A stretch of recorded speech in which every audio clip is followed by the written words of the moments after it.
WWE are extending the SummerSlam pre-show to harm AEW ratings. A wrestler was injured on last night's episode of Raw, and a UFC star is interested in doing some professional wrestling. Find out who it is in this here video. Pre-shows are fun, aren't they, Adam? I love a pre-show. Give me bloody 7 hours of pre-show, if anything. Especially WWE ones, where you get so many matches to enjoy. Yes, he's being sarcastic, everybody. I can't quite give you 7 hours, Adam, but I can give you a healthy, girthy 3 hours for SummerSlam on Saturday night. If you're over there in that there America's 4 p.m. Eastern Time is when your kickoff show will start on Saturday before the SummerSlam main card. But there is a very petty reason for this, Adam. It feels that way. Speaking on Observer Radio, Meltzer saying, because Collision's going earlier, they moved Collision to not go head-to-head. That's why it's on at 5 o'clock. He said, I thought that they were going to put Collision on Friday. That was the original plan. That didn't happen, but that is why they're taping on Thursday this week. He continues to say they're not going to do a good number for Collision. It's going to be brutal between SummerSlam and you've got the Olympics on as well. It's going to be real tough. WWE extended the pre-show for 3 hours to get the hour jump. So essentially, they want people hooked. They want them interested in the action, forgetting to turn the channel and go and watch Collision if they normally watch it. Or what's on at the Olympics. Or what's on at the Olympics as well. Didn't check what was on, but I bet there's some bloody good stuff on a Saturday night. I imagine so. Real sports. I agree. I think this is a really petty thing to do. One of AEW's smaller shows as well. It's only Collision, isn't it? There's surely got to be a reason on top of this, hasn't there? There's got to be. It can't just be to harm Collision, because would they care that much? I know they want to get one over on them and everything. Maybe it is that simple. I don't know. I did see a few weeks ago that Collision's rating, if you want to listen to that Nielsen stuff, even though it's very much out of date, I've been led to believe over the course of doing this job, it was like 300,000 in the 300,000s the viewership, which in terms of a weekly wrestling show is on the lower side of things. So they're not really harming anything to begin with, I think they're important still, because that's where most of the money comes from, isn't it? These massive TV licensing deals. But again, you're trying to harm a show that's only doing about 300k. It's a weird thing. Yeah. I just hope the WWE pre-show, the SummerSlam pre-show, they put something on. Announce a match. If you want to harm Collision, right? If that's the goal, announce a match for hour 2. The Rock, Roman Reigns, get them all on the pre-show. But get a tag team match on. We were looking at the card earlier. Every single match is a singles match. It is, yeah. Just the one stip as well, isn't it? Isn't it just special guest referee? There's nothing else, is there? It'll be good night. It's Night of Champions at SummerSlam. That's basically what it is. Anyway, on last night's Raw, we saw the Cowie Girls, Katana Chance and Kaden Carter, teaming with Lyra Valkyria, taking on Team Forehead, as Zelina Vega likes to call them now. They're not even that big, the foreheads, but Zoe Stark, Sonya Deville, and Shayna Baszler. And at some point in the match, one of the wrestlers was hurt, Adam. That's right, unfortunately so. Kaden Carter sharing a video checking on her teammate. She's in the background. Katana Chance is there with Kaden Carter saying, "Brah, I'm sick and tired of you hurting my best friend. I'm so sick of you all messing her up. Dude, you're such a G," referring to Katana Chance.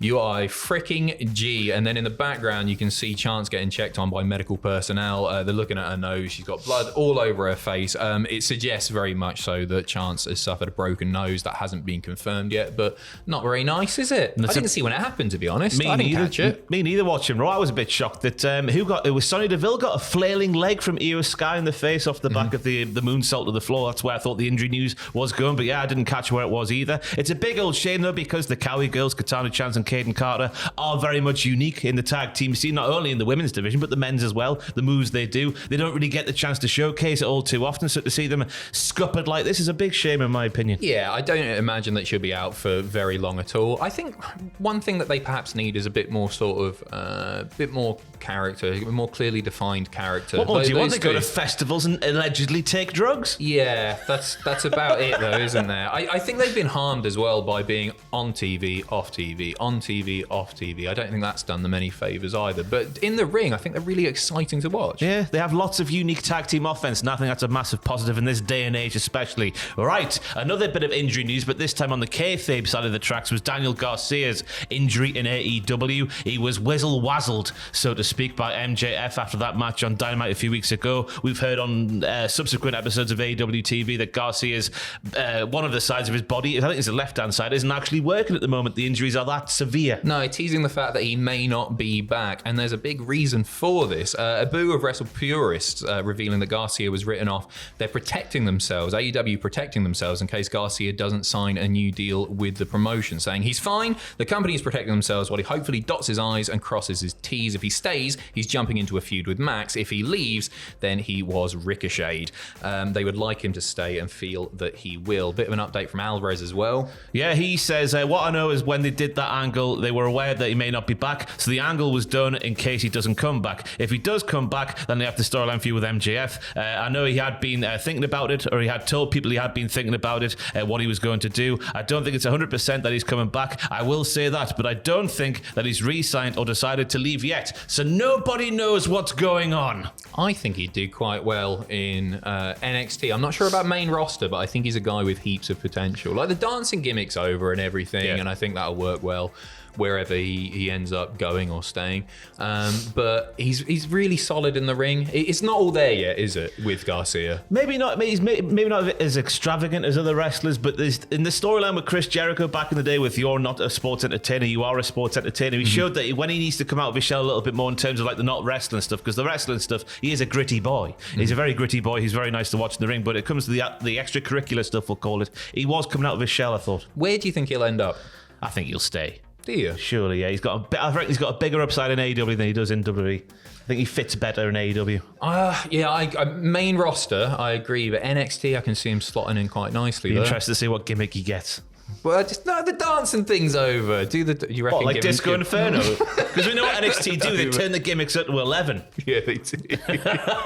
We'll see. He should stay where he is off the back of that. Anyway, a UFC star fancies a go at the WWE portion of professional wrestling. Paddy Pimblett, has said he's interested in making the crossover to professional wrestling after being asked by DAZN if he considered having a run in the WWE. And he said, yes, I'm not going to do the accent. I can't do it. Can you do it? No. Mine sounds a bit Jamaican when I do it. All of yours sound Jamaican. I lived with a guy from Liverpool at uni who used to sit at the top of the cup at the end of the road. That's how he said it. That's how he said it. So he wasn't Scouse. He was Scouse, a Jamaican. but now he said, I sit at the top of the cup stand at Anfield at the end of the row. It came out at the top of the cup at the end of the row. It was very, very, very fascinating. It's like watching Cool Runnings being sat next to you. Anyway, he said, yes, I have thought about that, to be honest. I have, because I used to love WWE growing up. Shawn Michaels, the Heartbreak Kid, is my favourite fighter. I love to sweet chin music someone in the cage in the UFC. D-Generation X, when I was even younger. X-Pac was my favourite wrestler. Oh, good shot. He knows his stuff. What a hipster. Yeah, no, that's good. I appreciate that. So yeah, I would. WWE pays big money as well, and you've got to have a character. You've got to have a personality, and I've got a personality, so it'd work. So yeah, Triple H, if you ever wanted to sign me up, just let me know, and I'll make an appearance for some cash. That's how it works. He's right, though. He's got a big personality. Yep. He's very, very unique. I can see him fitting in really well doing something in WWE. Yeah, big time. He can talk for days. Yeah, you don't have to ask him a question. He'll just sit there and talk for hours on end. It's a fantastic trait to have, I imagine. But I'm just waiting for him to do a wrestling move in the octagon. Yeah. We've seen a lad a few years ago win with the Walls of Jericho. What are you waiting for, Paddy the Baddy? The sweet chin music thing as well. Like, super kick, fine, but he's got to tune up the band. If he's going to do it properly, he's got to be there, getting ready for it. I don't watch UFC, so I don't know a great deal about him, but he pops up on my social media all the time. And people are invested in him as a character, perhaps more so than a fighter, from what I gather. He got a big win at the weekend in Manchester at the Co-op Arena, I do believe. I don't take much of an interest. Yeah, I think so, yeah. But he's been having lots of issues, hasn't it? Anyway, that's besides the point. Thanks for watching this news video. I hear them shouting. But yes, check news video 1 from earlier on today, and it's a pay-per-view week here at Cultaholic, so we'll have all the regular pay-per-view content for SummerSlam, pitches tomorrow, predictions Thursday, the Cultaholic Wrestling podcast Friday. Then we have live stream with Adam and who? Andrew. As for 3 always. hours before we even see any wrestling. And then we'll have WTF next week because I'm away because it's my birthday. What happened out with Jack, all the regular stuff. Come and have a little look, and we'll see you all very soon indeed.